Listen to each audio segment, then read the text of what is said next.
Mendoan menyatu dalam doa dan renungan dari Katedral Kristus Raja Purwokerto, Kamis 3 November 2022. Bersama saya Romo Iya Indra Pamungkas. Saudari-saudara, selamat pagi.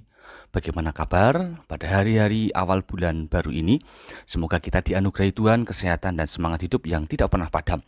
Mari sekarang kita membuka hati dengan merenungkan firman dari Injil Lukas bab 10 ayat 1 sampai 10. Dalam nama Bapa, Putra dan Roh Kudus. Amin. Tuhan bersamamu dan bersama rohmu. Inilah Injil suci menurut Lukas. Dimuliakanlah Tuhan. Para pemungut cukai dan orang-orang berdosa biasa datang kepada Yesus untuk mendengarkan Dia. Maka bersungut-sungutlah orang-orang Farisi dan ahli-ahli Taurat, kata mereka. Orang ini menerima orang-orang berdosa dan makan bersama dengan mereka. Maka Yesus menyampaikan perumpamaan berikut kepada mereka. Siapakah di antaramu yang mempunyai 100 ekor domba, lalu kehilangan seekor, tidak meninggalkan yang 99 ekor di padang gurun, lalu pergi mencari yang sesat itu sampai ia menemukannya? Dan kalau telah menemukannya, ia lalu meletakkannya di atas bahu dengan gembira. Setibanya di rumah, ia memanggil sahabat-sahabat dan tetangga-tetangganya, lalu berkata, "Bersukacitalah bersama aku, sebab dombaku yang hilang telah kutemukan.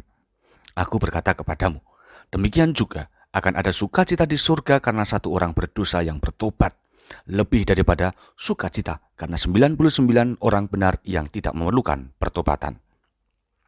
Atau perempuan manakah yang mempunyai 10 dirham, lalu kehilangan satu di antaranya, tidak menyalakan pelita dan menyapu rumah serta mencarinya dengan cermat sampai ia menemukannya. Dan kalau telah menemukannya, ia memanggil sahabat-sahabat dan tetangga-tetangganya sembari berkata, Bersukacitalah bersama aku, sebab dirhamku yang hilang telah kutemukan. Aku berkata kepadamu, demikian juga akan ada sukacita pada malaikat Allah, karena satu orang pendosa yang bertobat." Demikianlah sabda Tuhan. Terpujilah Kristus. Perjumpaan dengan Yesus adalah sebuah kebahagiaan besar bagi setiap orang yang mengandalkan Tuhan dalam hidupnya. Sebagaimana orang berdosa dalam Injil tadi, banyak dari mereka yang akhirnya diterima sebagai rekan seperjalanan, sebagai sesama manusia oleh Yesus sendiri.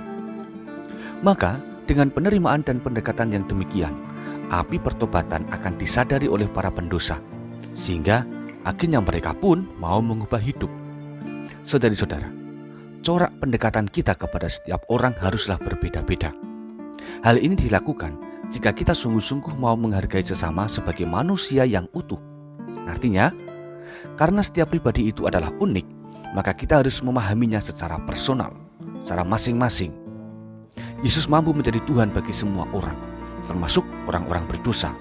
Karena Yesus mempunyai pola pendekatan yang ingin menyelamatkan, bukan untuk kepentingan sendiri saja. Dalam hidup masing-masing, haruslah disadari bahwa semakin usia bertambah, semakin beragam pula karakter dan latar belakang pribadi-pribadi yang kita jumpai.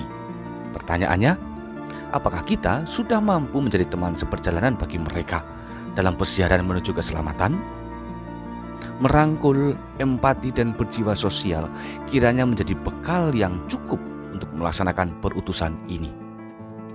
Saudara-saudara, mari sekarang kita jalani perjalanan hari ini dengan berharap agar kita mampu seperti Yesus, yaitu berbagi kasih secara adil kepada setiap orang, sembari memandang semua orang sebagai rekan seperjalanan yang semartabat dan yang sama-sama mempunyai hak menjadi penerima keselamatan. Tuhan memberkati. Mari berdoa. Allah Bapa Maha Kasih, perkenankan kami menjadi rekan dan sahabat bagi sesama. Tanamkan hati yang terbuka dan semangat persaudaraan, agar melalui diri kami, kedamaian bisa terwujud. Giatkan kami untuk menghargai setiap pribadi secara sempurna. Kami masih butuh bantuan-Mu ya Tuhan, dan nama-Mu kami puji, kini sepanjang segala masa. Amin. Tuhan bersamamu dan bersama rohmu, kita semua, keluarga kita, mereka yang kita jumpai hari ini, dan segala rencana kebaikan kita senantiasa dalam berkat Allah yang Maha Kuasa. Bapa, Putra, dan Roh Kudus. Amin. Saudari, saudara, selamat beraktivitas. Tuhan memberkati. Salam mendoan.